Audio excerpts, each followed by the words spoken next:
Assalamualaikum warahmatullahi wabarakatuh. Selamat sore. Perkenalkan, nama saya Putu Pulung, Tunggul Seto Julianto dari Prodi Teknologi Mekanisasi Pertanian tingkat 3 Polbangtan Bogor. Kita bertemu kembali, namun pada kesempatan kali ini saya ingin sharing kepada Anda yaitu terkait autonomous combine harvester atau combine harvester otomatis. Hal ini saya lakukan sebagai pemenuhan tugas mata kuliah teknik pemanenan yang diampu oleh Bapak Oscar Haris SMT, sekaligus sebagai ajang diskusi terbuka bagi kita semua. Baik teman-teman, combine harvester ini merupakan salah satu alat penting ya dalam dunia pertanian, terutama dalam bidang pangan, karena alat ini merupakan alat kombinasi antara alat pemanen dan alat penanganan hasil panen, utamanya pada bahan-bahan pangan yang bentuknya itu biji-bijian, seperti padi maupun jagung.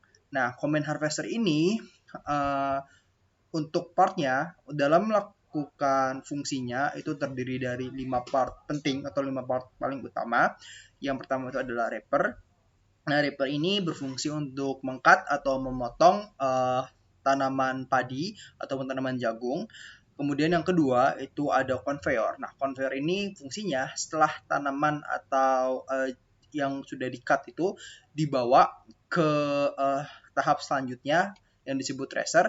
Nah, pembawaan ini dilakukan dengan conveyor. Nah, yang ketiga yaitu adalah thresher. Thresher ini berfungsi untuk menggugurkan atau merontokkan tanaman sehingga dihasilkan tanaman itu terpisah antara tangkai dan bijinya atau grainnya.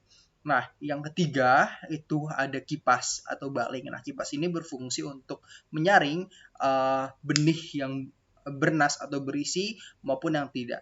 Seperti kita ketahui bahwa tidak semua produk pertanian biji-bijian itu tuh semuanya itu berisi. Ada biji-bijian isinya kopong, terlalu kecil dan lain-lainnya. Nah, fungsi fan ini itu berfungsi dengan metode air speed. Jadi kipas yang berputar itu akan menyebabkan biji-biji yang tidak bernas atau yang kualitasnya tidak terstandar maupun itu kecil maupun itu kopinya kosong itu akan terhempas keluar oleh baling-baling yang berputar akibat angin yang berhembus.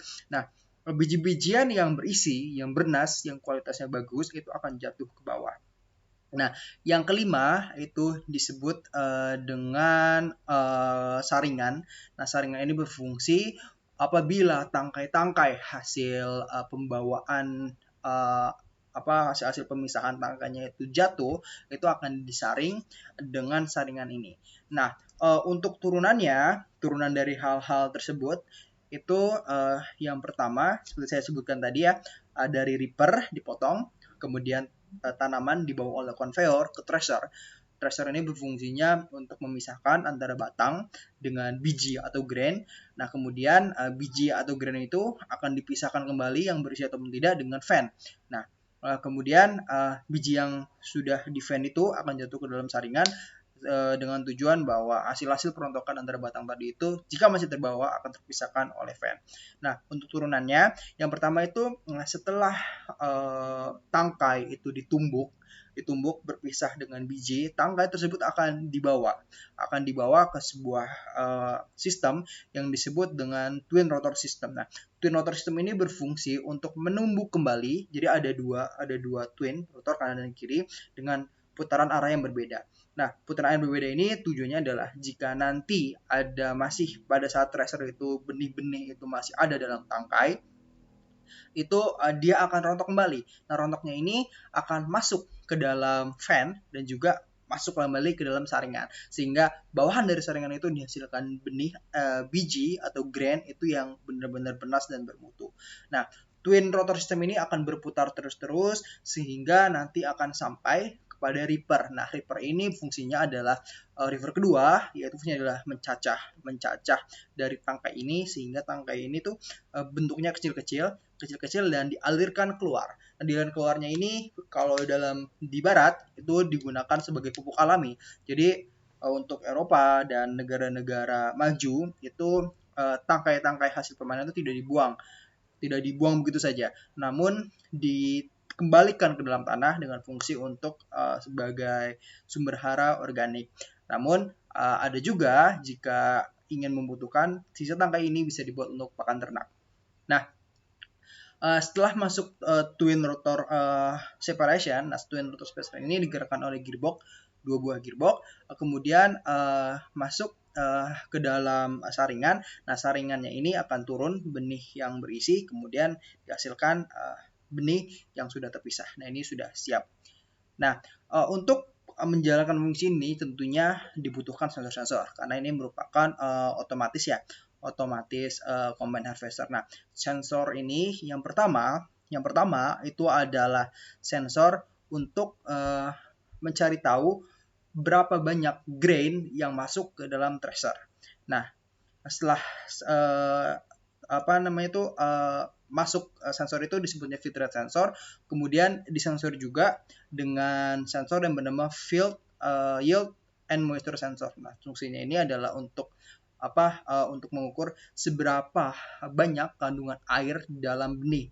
Nah, tujuannya adalah untuk mengukur kecepatan dari thresher. Jika kandungan air di dalam grain itu terlalu kecil, maka sensor akan mengirimkan data kepada pusat data untuk memelankan thresher sehingga biji tidak pecah. Namun jika masih kandungan air yang masih cukup tinggi, maka sensor akan mengirimkan ke pusat data atau ke big data untuk mengirimkan sinyal bahwa thresher harus lebih dikencangkan karena kandungannya masih basah dan oke, sehingga karena grain itu tidak mudah pecah. Nah, kemudian setelah masuk terpisah tangkai itu ke dalam twin rotor. Nah, twin rotor ini akan mensensor, yaitu dengan disebutnya itu rotor loss sensor. Nah, rotor loss sensor ini fungsinya untuk mencari tahu berapa banyak tangkai yang tidak terpotong. Nah, kemudian grain yang telah terpisah dari tangkai itu masuk ke dalam sleeve loss sensor. Nah, sleeve loss sensor ini fungsinya untuk mengetahui seberapa persen atau seberapa banyak grain yang telah terpisah dari tangkai.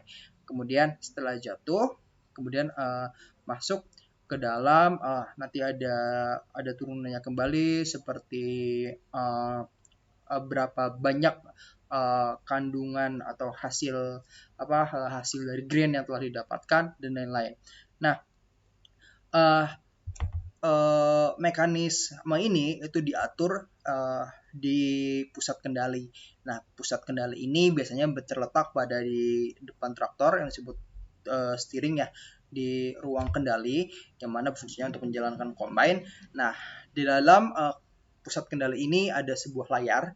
Layarnya ini fungsinya untuk menjalankan sensor ini. Nah, layar ini disebutnya dengan human machine interface. Nah, human machine interface ini itu adalah fungsinya adalah menerima dan mengirim input maupun output dari sensor-sensor yang telah didapat. Seperti saya sebutkan tadi, jika kandungan kelembaban dari airnya itu cukup tinggi, maka thresher akan lebih dikencangkan. Namun jika terlalu rendah, maka sensor akan mengencangkan. Nah, kemudian juga untuk menjalankan ini, autonomous tractor ini sistemnya itu bekerja secara otomatis dengan bantuan sistem navigasi yang menggunakan Global Positioning System atau GPS. Nah, GPS ini berbasis Real Time Kinematika atau yang biasa disebut dengan RTK. Nah, sistem RTK ini terdiri dari pengendalian setir, gas, gear, rem, dan kopling.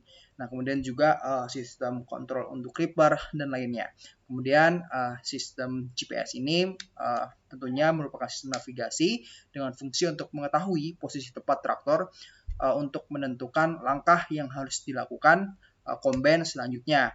Nah, kemudian setelah dibaca posisi oleh RTK GPS di GPS receiver ini yang dihubungkan dengan big data, kemudian dihubungkan dengan human interface, maka traktor mampu menjalankan fungsinya dengan baik. Nah, RTK ini bertujuan, otomatisasi ini tuh bertujuan agar pengemudi atau pengendara itu tidak terlalu memusingkan bagaimana cara menjalankan traktor dan lain-lain. Dengan adanya tujuan otomatisasi ini diharapkan bahwa daily productivity dari kombine itu akan meningkat, kemudian grain loss yang dihasilkan itu menurun sehingga dapat meningkatkan grain quality, dan juga bagi sisi pengendara atau pengemudi itu kelelahannya itu menjadi lebih minimal, sehingga driver atau pengendara itu bisa lebih fokus kepada mengemudikan traktor sesuai jalannya dan melakukan hal-hal lainnya, kemudian juga bisa fokus kepada unloading ataupun tahap berikutnya setelah perontokan. Nah, itulah terkait otomatisasi combine harvester yang bisa saya jelaskan. Jika ada pertanyaan, komen maupun saran, mohon tinggalkan di kolom komentar. Terima kasih. Wassalamualaikum warahmatullahi wabarakatuh. Sampai jumpa di lain waktu selanjutnya.